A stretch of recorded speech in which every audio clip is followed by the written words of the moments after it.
Hello friend, हम procedure के कुछ टर्म्स डिस्कस करेंगे इस वीडियो में। जो एक्चुअल प्रोसीजर स्टार्ट करने से पहले ये सारे टर्म्स को समझना बहुत ज़रूरी है। क्रिएट और replace, this is the syntax of the procedure. तो क्रिएट और replace procedure name and begin section and this is end of the procedure. So ये डिक्लेरेटिव सेक्शन है और उसके बाद execution sections and exception handling section. There are 3 section of procedure. तो first हम understand करते हैं कि क्रिएट और रिप्लेस प्रोसीजर। और replace is optional, it's not mandatory if you are creating the procedure first time, right. तो आप first time procedure को जो क्रिएट करते हैं तो और रिप्लेस मैंडेटरी नहीं है।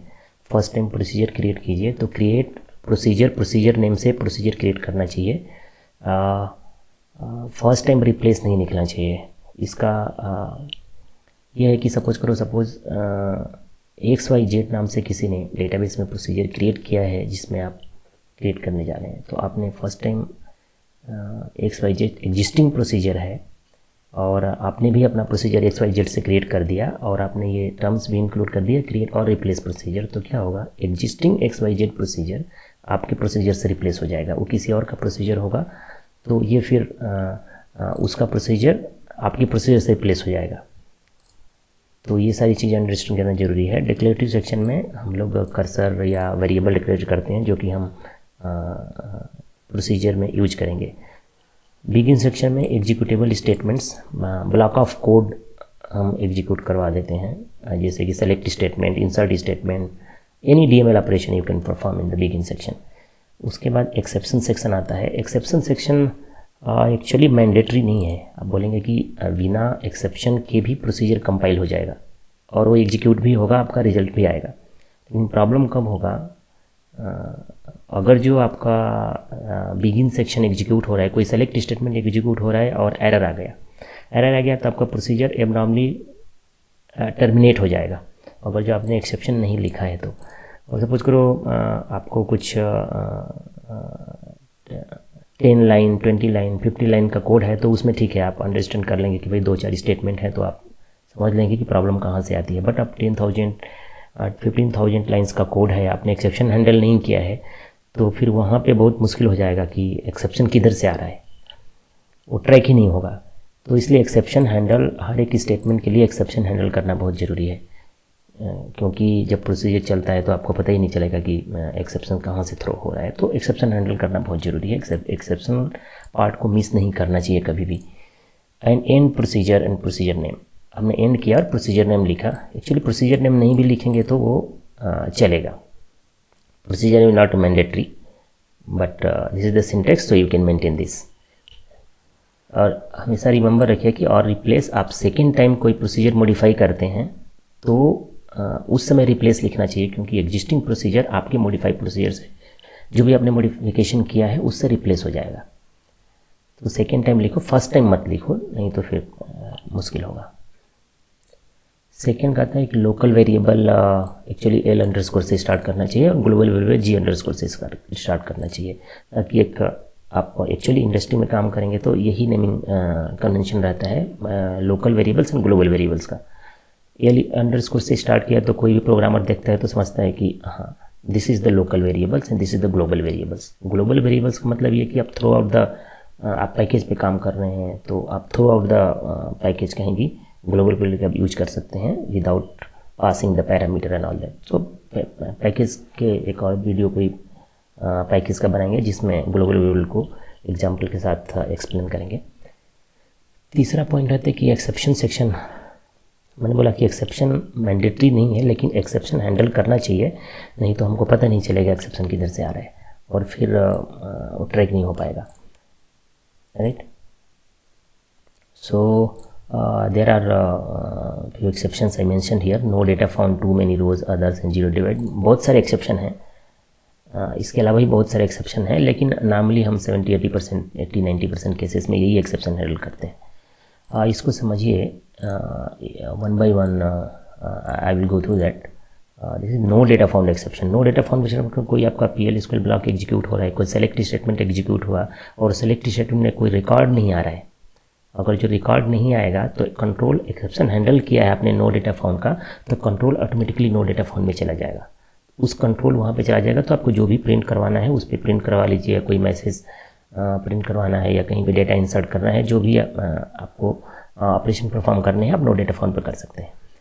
टू मैनी रोज, जैसे आपने कोई सेलेक्ट स्टेटमेंट एग्जीक्यूट किया है और एक से ज़्यादा रिकॉर्ड रिटर्न कर रहा है, तो एक से ज़्यादा रिटर्न कर रहा है तो too many rows exception throw करता है, एक्सेप्शन में जाता है, वो नार्मली एग्जीक्यूट नहीं होगा, क्योंकि PL/SQL ब्लॉक के अंदर सेलेक्ट स्टेटमेंट एक से ज़्यादा रो रिटर्न नहीं करने चाहिए, नहीं तो एक वेरिएबल से हैंडल नहीं होगा वो। ओके, सो व्हेन अदर्स एक ऐसा एक्सेप्शन है जिसमें आपने व्हेन अदर्स लिख दिया तो कोई भी एक्सेप्शन आए व्हेन अदर्स उसको ट्रैक कर लेगा, राइट। व्हेन अदर्स उसको कंट्रोल व्हेन अदर्स में आ जाएगा ऑटोमेटिकली, व्हेन अदर्स उसको कैच कर लेगा, राइट। सो अब आप बोलेंगे कि जब व्हेन अदर्स सारे एक्सेप्शन को कैच कर लेता है तो फिर no data found, too many rows, zero divide, इस सब एक्सेप्शन की नीड क्या है, ज़रूरत क्या है इसकी। सो आप ऐसे समझिए कि मैं एक सिनेरियो देता हूँ, बिजनेस रिक्वायरमेंट ये है कि नो डेटा फाउंड पे मुझे no data found too many rows या और दूसरे एक्सेप्शन पे मुझे कंट्रोल को कहीं और पास करना है, या उस कंट्रोल पे नो डेटा फाउंड या टू मैनी रोज एक्सेप्शन आया तो सपोज करो टू मैनी रोज पे आपको कोई और प्रोसीजर कॉल करना है और आपने सिर्फ व्हेन अदर्स एक्सेप्शन लगाया है, तो आपको व्हेन अदर्स में पता नहीं चलेगा कि एक्सेप्शन टू मैनी रोज की वजह से आया है, नो डेटा फाउंड की वजह से आया, या जीरो डिवाइड की, या दूसरे एक्सेप्शन किसी और एक्सेप्शन की वजह से आया है। सो पर्टिकुलर कंट्रोल को मुझे पास करना है कहीं पे, तो मैं सपोज करो नो डेटा फाउंड के बेस पे कंट्रोल मुझे और पास करना है कहीं, तो उस केस में मुझे explicitly no data found too many rows या जीरो डिवाइड लिखना पड़ेगा, अदरवाइज व्हेन अदर से सारे एक्सेप्शन कैप्चर हो जाएंगे। Okay, parameters. सो पैरामीटर, तीन तरह के पैरामीटर हम लोग पास करते हैं एक्चुअली, प्रोसीजर हो या कहीं पर भी। इन पैरामीटर, आउट पैरामीटर और इन आउट पैरामीटर।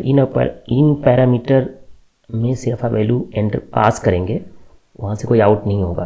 तो इन पैरामीटर का ये है कि अगर जो P_ नंबर कोई इन पैरामीटर है और उसमें कोई वैल्यू पास हो रही है तो इन पैरामीटर को आप थ्रू आउट द प्रोसीजर कहीं चेंज नहीं कर सकते। जैसे P_ नंबर में अगर कोई वैल्यू पास हुई तो P_ नंबर वेरिएबल को आप कहीं चेंज नहीं कर सकते। हाँ, उसकी वैल्यू आपको चेंज करनी है तो उसको दूसरे वेरिएबल में कॉपी कीजिए और फिर उस वेरिएबल के थ्रू उसमें मॉडिफिकेशन आप कर सकते हैं।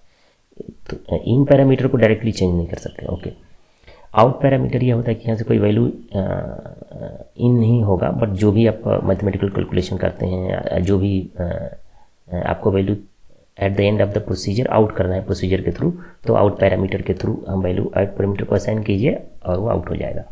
इन आउट में ऐसा होता है कि एक ही पैरामीटर के थ्रू हम दोनों हैंडल करते हैं, इन और आउट। एक ही पैरामीटर के थ्रू प्रोसीजर के अंदर वैल्यू भी पास होगा और उसी पैरामीटर के थ्रू आउट भी हो जाएगा। तो हम एग्जांपल में इसको देखेंगे कैसे हैंडल कर सकते हैं। सो फिफ्थ है कि procedure is a group of PL/SQL statement and और standalone block of the programs that can be stored in the database. Okay, so एक बार आप PL/SQL प्रोसीजर आपका सक्सेसफुली कंपाइल हो गया डेटाबेस के अंदर, सक्सेसफुली कंपाइल हो गया तो फिर वो आप उसका कहीं भी आप यूज कर सकते हैं। एक बार सक्सेसफुली कंपाइलेशन का मतलब कि डेटाबेस में स्टोर हो गया तो आप किसी दूसरे प्रोसीजर से कॉल कर सकते हैं उसको, या दूसरे पैकेज से कॉल कर सकते हैं अगर जो same kind of operation perform करने हैं तो रीयूजेबिलिटी ऑफ कोड हो गया, वो रीयूजेबल यूनिट ऑफ कोड। सो एक बार स्टोर हो गया तो आप बार बार यूज कर सकते हैं उसको। You can use the return statement in the procedure. Okay, normally हम लोग रिटर्न स्टेटमेंट फंक्शन में यूज करते हैं, लेकिन आप प्रोसीजर में भी रिटर्न स्टेटमेंट का यूज कर सकते हैं। सपोज आपका प्रोसीजर एग्जीक्यूट हो रहा है, आपको किसी कंडीशंस पे आपको एग्जिट करना है कि उसके बाद का कोड मुझे एग्जीक्यूट नहीं करना है। ऐसा कोई कंडीशन आ गया, जिस कंडीशन मीट होता है तो हमको एग्जिट करना है, हमको आगे का कोड एग्जीक्यूट नहीं करना है। तो मैं क्या करूँगा, उस कंडीशंस पे रिटर्न स्टेटमेंट लिख दूंगा कि ये कंडीशन पर्टिकुलर आ गया तो मैं लिखूँगा रिटर्न। तो क्या करेगा, जब भी कंट्रोल रिटर्न आएगा तो वहाँ से रिटर्न हो जाएगा, मीन्स प्रोसेस रुक जाएगा और एग्जिट हो जाएगा प्रोसेस से, और उसके बाद का कोड एग्जीक्यूट नहीं होगा। तो इस तरह के कंडीशन हैंडल करने के लिए हम रिटर्न स्टेटमेंट का यूज कर सकते हैं प्रोसीजर के अंदर। ओनली सिर्फ रिटर्न कीवर्ड लिखिए, उसके बाद क्या रिटर्न करना है वो सब लिखने की जरूरत नहीं है, right. So you can call the procedure like this. अब प्रोसीजर एक बार बन गया, आपका कंपाइल हो गया, तो उसको जो भी आप यूज करते हैं, टोड यूज करिए, एसक्यूएल प्रॉम्प्ट या एसक्यूएल डेवलपर कोई भी यूज करते हैं, तो कैसे उसको इन्वोक करेंगे, कैसे इसको कॉल करेंगे। तो एग्जिट EXEC लिखिए, प्रोसीजर का नाम लिखिए, जो कुछ पैरामीटर है तो पैरामीटर पास करके एग्जीक्यूट कीजिए, तो वो प्रोसीजर कॉल हो जाएगा। और दूसरा मेथड ये है कि बिगिन एंड के अंदर प्रोसीजर का नाम लिखिए और यहाँ पे कोई पैरामीटर पास कर देंगे तो वो ऑटोमेटिकली प्रोसीजर कॉल हो जाएगा। ओके, अगर जो हम कर्सर का यूज करते हैं प्रोसीजर में, तो कर्सर को हम ये दिस 4 एट्रीब्यूट के थ्रू, दैट इज सीडेड है, तो 4 एट्रीब्यूट के थ्रू हम हैंडल करते हैं। एट्रीब्यूट को समझते हैं कि लिखते कैसे हैं उसको। Cursor percentage row, cursor name percentage is open या कर्सर नेम परसेंटेज फाउंड, जो भी है। सो इज ओपन का मतलब ये कि अगर जो हम लिखते हैं कि cursor name percentage is open, तो ये returns true if cursor is open. अगर जो कर्सर ओपन कर दिया है, आपने क्लोज नहीं किया है, तो ये ट्रू रिटर्न करेगा। अगर जो कर्सर क्लोज कर दिया है तो अपने फॉल्स रिटर्न करेगा। बहुत सारे कंडीशन पे हमें करना होता है कि कर्सर ओपन है तो हम क्लोज करते हैं, ऐसा कंडीशनल लिख के कि if cursor is open then close, या कर्सर इज ओपन देन जो भी करना है। तो उस केस में ये इस एट्रीब्यूट के थ्रू हैंडल कर लेंगे। फाउंड का होता है कि returns true if successful fetch has been executed. It's means that यहाँ पे need to understand what is the meaning of successful fetch. अगर जो कर्सर एग्जीक्यूट होता है, कर्सर को जो ओपन करते हैं तो उसके सेलेक्ट स्टेटमेंट एग्जीक्यूट हो जाते हैं। तो कर्सर एग्जीक्यूट हुआ और नंबर ऑफ रिकॉर्ड्स रिटर्न करता है, तो हम कहेंगे कि सक्सेसफुल फैच हुआ। और नंबर ऑफ रिकॉर्ड, कोई भी रिकॉर्ड रिटर्न नहीं होता है, तो हम बोलेंगे कि सक्सेसफुल फैच नहीं हुआ। तो नंबर ऑफ रिकॉर्ड्स आता है तो ट्रू रिटर्न करेगा, कर्सर में नंबर ऑफ रिकॉर्ड्स नहीं आता है तो फॉल्स रिटर्न करता है। नॉट फाउंड को समझिए, अगर जो सक्सेसफुली फैच होता है तो फॉल्स रिटर्न करेगा, और कोई भी रिकॉर्ड नहीं आता है तो ट्रू रिटर्न करेगा। तो हम बोलेंगे कि फाउंड जो है या नॉट फाउंड, फाउंड का रिवर्स काम करता है। रो काउंट ये है कि आपके कर्सर में जितना रिकॉर्ड आएगा उसकी वैल्यू दे देगा, और 10 रिकॉर्ड आते हैं तो 10 को रिटर्न कर देगा, जितने नंबर ऑफ रिकॉर्ड्स हैं। लूपिंग, 3 तरह के लूपिंग हम लोग एक्चुअली प्रोसीजर के अंदर यूज करते हैं, या ओरेकल PL/SQL के अंदर यूज करते हैं। फर्स्ट है loop and and loop. Loop and and loop, उसके अंदर अपना जो भी PL/SQL स्टेटमेंट लिखना है, आपने लूप ओपन किया, जो भी किया, loop and and. So loop start किया और PL/SQL ब्लॉक ऑफ स्टेटमेंट लिखा। और यहाँ पे एक चीज़ समझना जरूरी है कि लूप एंड एंड लूप के अंदर आपने अगर जो एग्जिट स्टेटमेंट नहीं लिखा, हमको एग्जिट स्टेटमेंट लिखना जरूरी रहता है। अगर जो एग्जिट स्टेटमेंट नहीं लिखा तो लूप इनफाइनाइट लूप में चला जाएगा, और जो भी है कंट्रोल इनफाइनाइट लूप में चला जाएगा। इसलिए अगर जो इस लूप का आप यूज करते हैं, लूप एंड एंड लूप का, तो एग्जिट स्टेटमेंट लिखना मैंडेटरी है, राइट, अदरवाइज प्रॉब्लम होगा। सेकेंड है फॉर लूप। फॉर लूप का मतलब कि फॉर लिखिए, that is the keyword, and cursor variable, जो कोई भी वेरिएबल नाम ले सकते हैं, इन लिखिए, फिर एंड कर्सर का नाम, या कर्सर आप नहीं लिखना चाहते हैं तो डायरेक्ट कर्सर के सेलेक्ट स्टेटमेंट भी यहाँ पे लिख सकते हैं। And loop and and loop, अब यहाँ पे PL/SQL स्टेटमेंट लिखेंगे, पर यहाँ पे कोई एग्जिट स्टेटमेंट लिखने की जरूरत नहीं होती है, क्योंकि फॉल्स लूप, फॉर लूप जो होता है, फॉर लूप ऑटोमेटिकली अगर जो सारे रिकॉर्ड प्रोसेस हो जाते हैं तो ऑटोमेटिकली अपने आप एग्जिट कर जाएगा। तो आपको एग्जिट स्टेटमेंट एक्सप्लिसिटली लिखने की जरूरत नहीं फॉर लूप में।